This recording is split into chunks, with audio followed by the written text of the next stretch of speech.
নবম শ্রেণীর শিক্ষার্থীদের এর আগের ক্লাসে বলেছিলাম একটা প্রবন্ধ পড়ানোর কথা।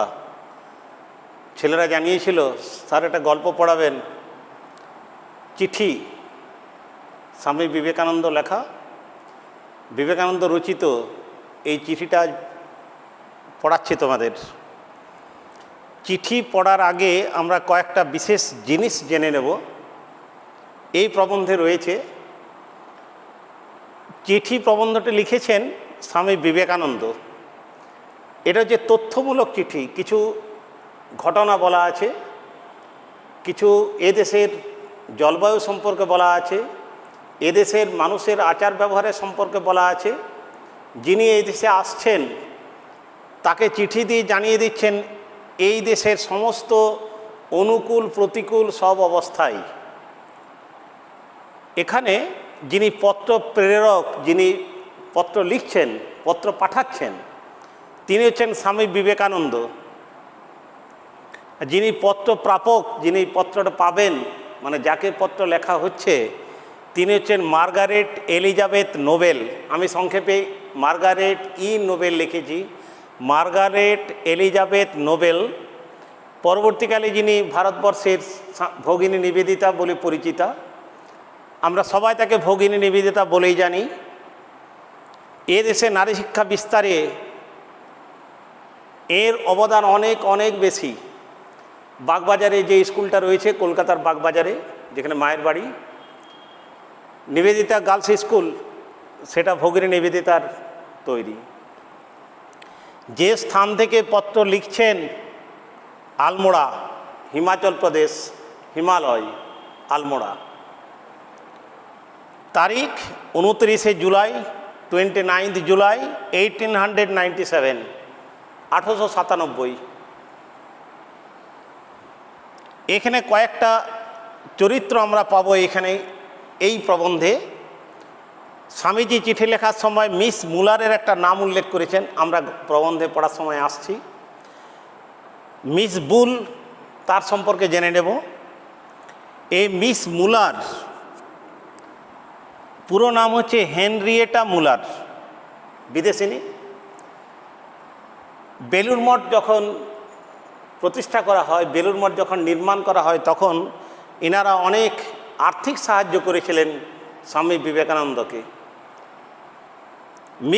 মিসেস বুল, এনার নাম হচ্ছে সারা বুল, পুরো নাম, দন্তসাকার রয়াকার, ইংরেজিতে বানানটা SARAH, আমি লিখে দিয়েছি, সারা বুল। ইনার স্বামী নরওয়েবাসী, সেই সময়কার খুব উন্নত মানের বেহালা বাদক ছিলেন। স্বামী বিবেকানন্দ তার পত্রে বিভিন্ন জায়গাতে, স্বামীজির পত্রাবলী যেখানে আছে, তিনি অনেক জায়গাতেই মিসেস বুলকে সম্বোধন করেছিলেন মা কিংবা ধীরামাতা বলে। আমরা অনেকবার পাব মা কিংবা ধীরামাতা। এই প্রবন্ধে আসছি, এই চিঠি প্রবন্ধে এই ভারতবর্ষে যে মহিলাটি আসবেন বা আসার পরিকল্পনা করছেন, তাকে যিনি চিঠি লিখছেন তিনি একজন সন্ন্যাসী, স্বামী বিবেকানন্দ। আমরা সবাই জানি এই দেশের নারী শিক্ষা প্রসারের জন্য, নারী জাগরণের জন্য, নারীর প্রগতির জন্য তিনি এটার বিশেষ প্রয়োজন বোধ করেছিলেন। একজন বিদেশিনীকে এ দেশে এনে তিনি এই দেশের জন্যে, নারী শিক্ষা বিস্তারের জন্যে তার প্রয়োজন রয়েছে। এটা বিবেকানন্দ তার ঋষিসুলভ হৃদয় দিয়ে এটা উপলব্ধি করেছিলেন। তিনি ভবিষ্যৎ দ্রষ্টা, তিনি জানেন যে আমাদের দেশে নারী শিক্ষা জন্য এর প্রয়োজন। তাকে কি লিখছেন? একটা চিঠিতে লিখছেন। আমরা সাধারণত চিঠি লিখি কেমন, হ্যাঁ চলে এসো, তোমার কোনো অসুবিধা নেই বা আপনার কিচ্ছু অসুবিধা হবে না, এখানে আমরা সব রকম ব্যবস্থা করে দেবো, ইত্যাদি ইত্যাদি।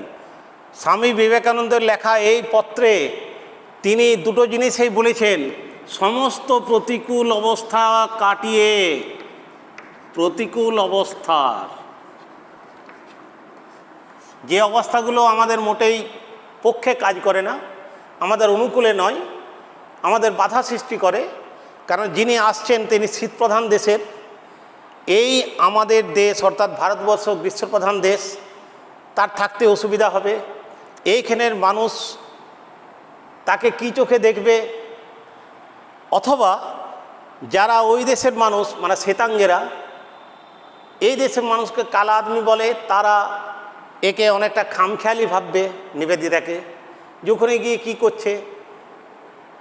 এই সব কথাগুলো, এই প্রতিকূল অবস্থা, এই যে বিরুদ্ধ আবহাওয়া, জলবায়ু, এইখানে জলবায়ু ওই বিদেশিনীদের পক্ষে কতটা উপযোগী হবে সেটা জানিয়ে দিচ্ছেন। এই দেশের মানুষ তাকে কিভাবে দেখবে সেটা জানিয়ে দিচ্ছেন।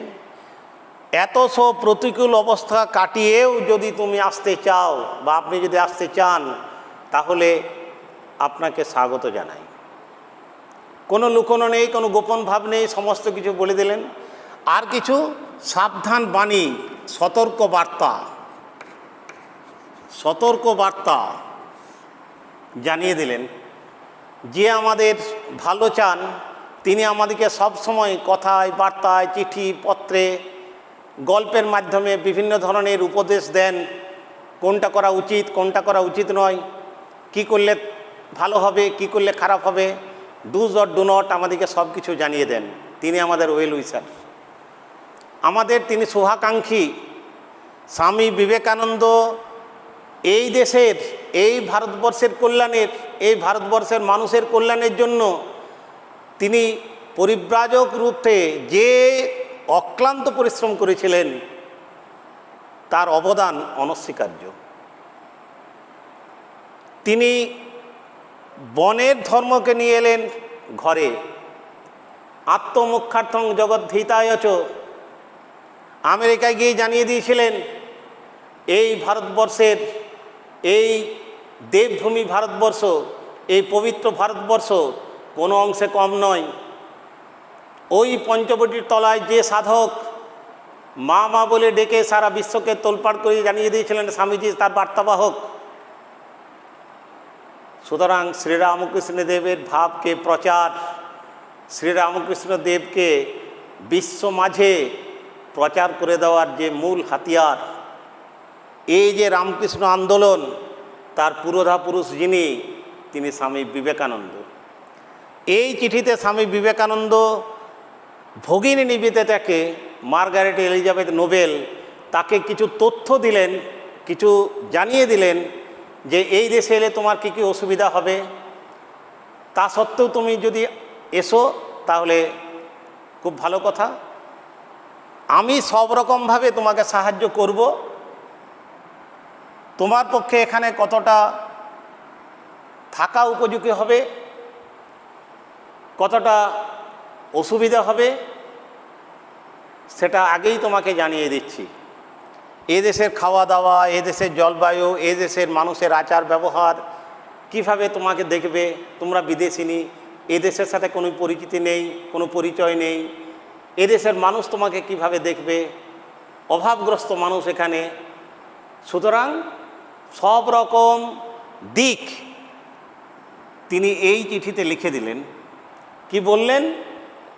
তা সত্ত্বেও তোমাকে এই দেশের বড় বেশি প্রয়োজন। প্রথম লাইনে আমরা পাব, তোমার মতো একজন তেজস্বিনী, একজন বীরাঙ্গনার প্রয়োজন, যে নীরবে নিভৃতে থেকে মানুষের সমস্ত প্রতিকূল অবস্থার সাথে তাল মিলিয়ে অনুকূল পরিবেশ তৈরি করে দেয়। সুতরাং ভগিনী নিবেদিতা এখানে এসেছিলেন, আসার পূর্বে স্বামী বিবেকানন্দ তাকে পত্রে জানিয়ে দিয়েছিলেন। লাইনটা আমি পড়ছি, একটু ভালো করে শুনবে কি বলছি। প্রবন্ধ লাইনগুলো দেখে দেখে পড়তে হবে। কল্যাণিয়া মহিলাকে লেখা হয় যখন, স্ত্রীকে লেখা হয়, মেয়েকে লেখা হয়, তখন কল্যাণিয়া বলে। কল্যাণিয়া মিস নোবেল, আগে বলেছি মার্গারেট এলিজাবেথ নোবেল, তখনও নিবেদিতা হননি। স্টাডির একখানি চিঠি কাল পেয়েছি, অন্য একজনের পরে যে পরিচয় পাবো পরের পাতায় আছে। তাতে জানলাম যে তুমি ভারতে আসতে এবং সব কিছু চাক্ষুষ দেখতে দৃঢ় সংকল্প। তুমি মনে মনে ঠিক করে নিয়েছ চাক্ষুষ প্রত্যক্ষদর্শী, নিজের চোখে দেখবে। কাল তার উত্তর দিয়েছি। এর আগে একটা চিঠি লেখা হয়েছে, কিন্তু মিস মুলারের, এই মুলারের খবরটা একটু বললাম, ঘটনাটা পরে আরেকবার বলছি। মিস মুলারের কাছ থেকে তোমার কর্মপ্রণালী, কর্মপদ্ধতি, কি কাজ করবে সম্বন্ধে যা জানতে পারলাম, তাতে এই পত্র এখানে আবশ্যক হয়ে পড়েছে বলে মনে হচ্ছে। সরাসরি তোমাকে লেখা ভালো। তোমাকে ডাইরেক্ট এই চিঠিটা লিখছি, কারো মাধ্যমে নয়, তোমার নামে। তুমি পড়বে, উপলব্ধি করবে, ভালো যদি বুঝো আসবে। আমি সব কিছু জানিয়ে দিলাম তোমাকে, খোলাখুলি বলছি, স্পষ্ট করে জানিয়ে দিলাম, কোনো গোপন নেই, পরিষ্কার জানিয়ে দেওয়া। এখন আমার দৃঢ় বিশ্বাস হয়েছে যে আমি মনে মনে উপলব্ধি করছি, আমি বিশ্বস্ত হয়েছি আমাদের এই ভারতবর্ষের কল্যাণের জন্যে, আমাদের ভারতবর্ষের নারী সমাজের জাগরণের জন্যে, আমাদের এই ভারতবর্ষের নারী শিক্ষার জন্যে, আমাদের এই নারী জগৎ যে অন্ধকারে রয়েছে তাকে আলোর দিকে নিয়ে আসার জন্যে ভারতের কাছে তোমার একটা বিরাট ভবিষ্যৎ রয়েছে। তোমার ভবিষ্যৎ, আগামী দিনের কাজ তোমার দেশকে নিয়ে নয়, আমাদের দেশের জন্য। তুমি এই জন্যেই ভারতের জন্য, তুমি এই জন্যেই ভারতের ভগিনী। তুমি আসবে, ভবিষ্যৎ রয়েছে ভারতের জন্য, বিশেষত ভারতের নারী সমাজের জন্য। শুধু ভারতবর্ষের নয়, ভারতবর্ষের নারী সমাজের উন্নতির জন্য, ভারতবর্ষের নারী সমাজের উন্নতি সাধনের জন্যই তোমাকে সাদর আমন্ত্রণ জানাই।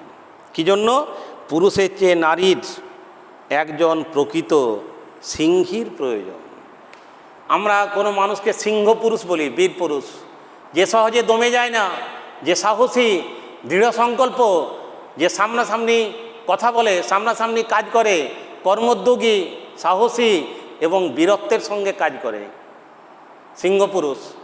আর সিংহী বীরাঙ্গনা, যে মহিলা শত বাধা অতিক্রম করে নিজের দৃঢ় সংকল্পে এগিয়ে যায়, নিজের কথা ভাবে, সাথে সাথে হাজার হাজার মানুষের কল্যাণের কথা ভাবে, সেই রকম একটা মহিলা বীরাঙ্গনা, তেজস্বিনী, এরকম সিংহী, সাহস থাকবে, তার মনে দৃঢ় সংকল্প থাকবে, ভয়ে পিছপা হয়ে যাবে না, কারো সমালোচনায় পিছিয়ে হটে যাবে না, কে কি বললো সে নিয়ে মাথা ঘামে না।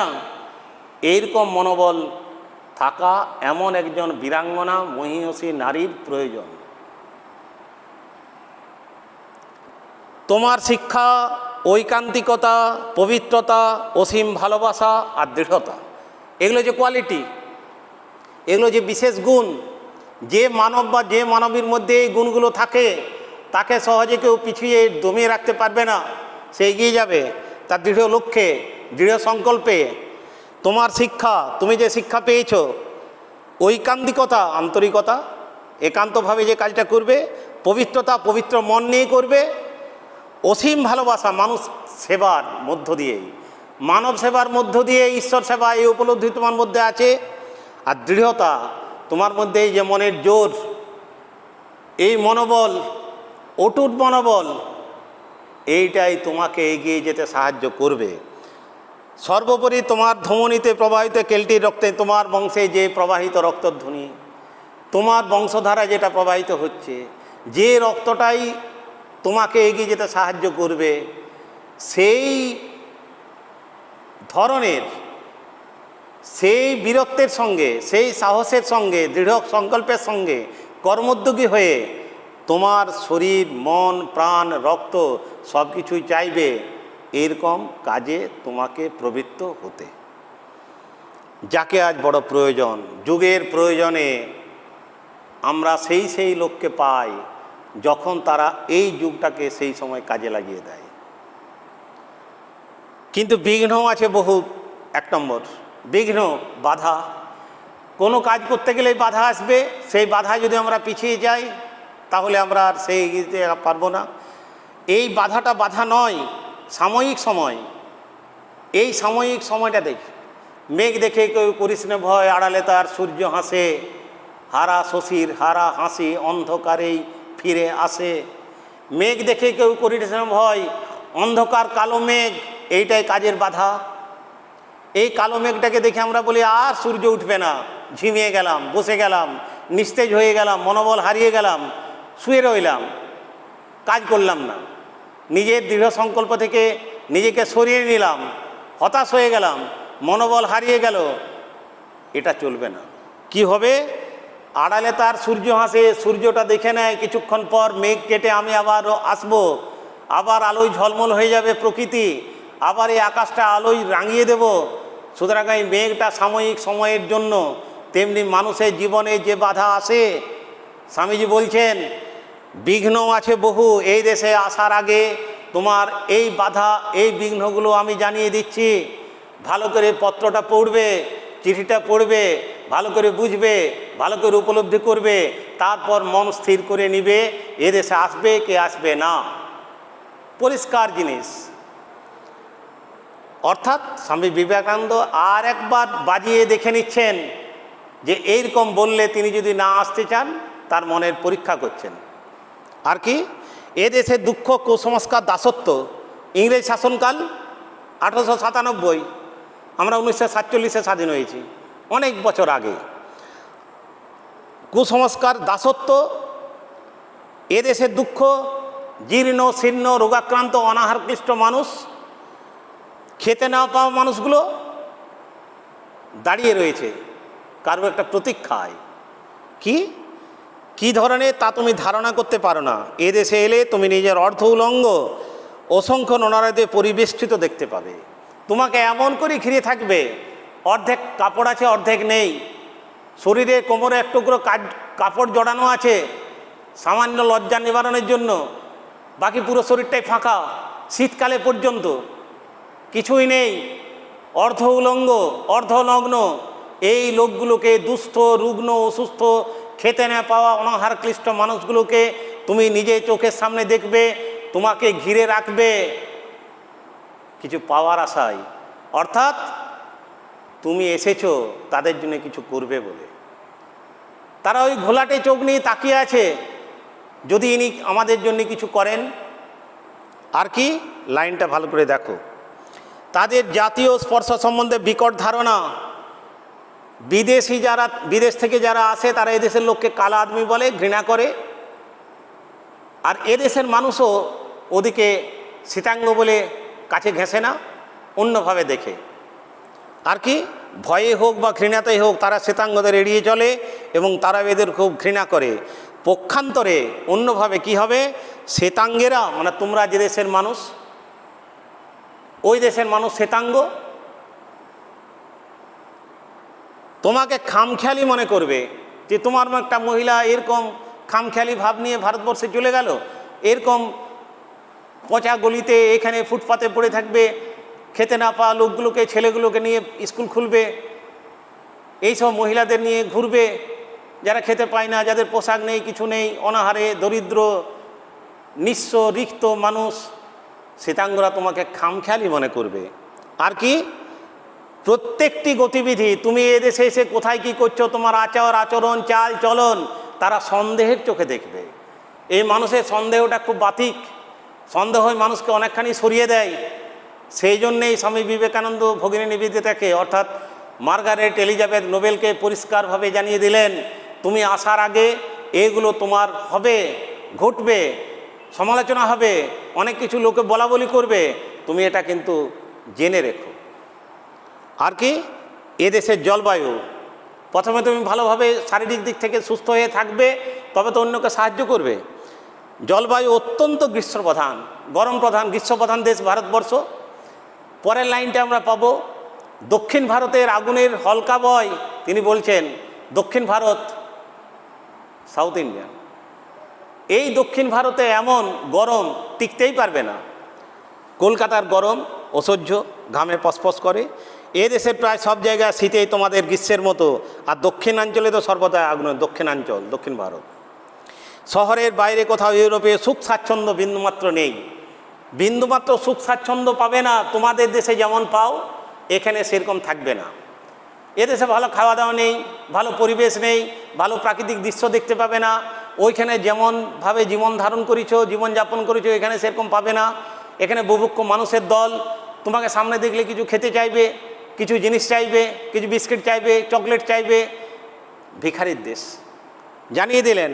আর কি বললেন, এসব সত্ত্বেও যদি তুমি কর্মে প্রবৃত্ততে সাহস করো তবে অবশ্য তোমাকে শতবার স্বাগত জানাচ্ছি। এতগুলো কথার পর স্বামী বিবেকানন্দ বললেন, এখন তোমাকে স্বাগত জানাচ্ছি, তুমি আসবে। সর্বত্র যেমন এখানেও তেমনি আমি কেউ নই, তবু আমার যেটুকু প্রভাব আছে সেটুকু দিয়ে তোমাকে সাহায্য করব। সাহায্যের কথাটা অগ্রিম বলে দিলেন। কর্মে ঝাঁপ দেওয়ার পূর্বে, মানে এদেশে আসার আগে বিশেষভাবে চিন্তা করো, এবং কাজের পরে যদি বিফল হও কিংবা কখনও কর্মে বিরক্তি আসে, কাজ করতে যদি বিরক্তি লেগে যায়, দূর ফালতু এলাম, দূর বাজে কাজ, এই কাজটা না আসাই ভালো ছিল, যদি খেদোক্তি হয়, তবে আমার দিক থেকে নিশ্চয় যেন আমাকে আমরণ তোমার পাশেই পাবে। সবাই চলে গেলেও আমি তোমার পাশে থাকব, আমি কখনো তোমাকে ছাড়া হব না। তুমি যেমনই কাজ করবে, কাজে সফল হও বা ব্যর্থ হও, আমি থাকব। তা তুমি ভারতবর্ষের জন্য কাজ করো আর নাই করো, পরিষ্কার জানিয়ে দিলেন। বেদান্ত ধর্ম তুমি ত্যাগ করো আর ধরেই থাকো। একটা উদাহরণ দিচ্ছেন, মরদ কি বাত হাতি কা দাঁত। হাতির দাঁত যেমন বাইরে বেরোয় আর ভিতরে ঢুকে না, পুরুষ মানুষ, যে প্রকৃত পুরুষ মানুষ হবে সে কি করবে, সে যে কথা একবার মুখে উচ্চারণ করবে, পরবর্তীতে সে কথার খেলাপ হবে না, এই কথার সে পালন করবে, ধরে রাখবে। আমি যে কথা বলি সত্য কথা বলি, যে কথাটা বলছেন সেইটাই সত্য হয়ে থাকবে, সেইটা আমাকে পালন করা আমার দায়িত্ব, কর্তব্য দুটোই। স্বামী বিবেকানন্দ এই কথাগুলো দিয়ে তার মনোবলকে আরো দ্বিগুণ পরিমাণে বাড়িয়ে দিলেন। এরপর মার্গারেট এলিজাবেথ নোবেল এই দেশে আসার আগে এই চিঠিটা পেয়ে দ্বিগুণভাবে উৎসাহিত হবেন, না আমি ওখানেই যাব। পরের দিন আসবো, পরের ক্লাসে, ভালো থেকো।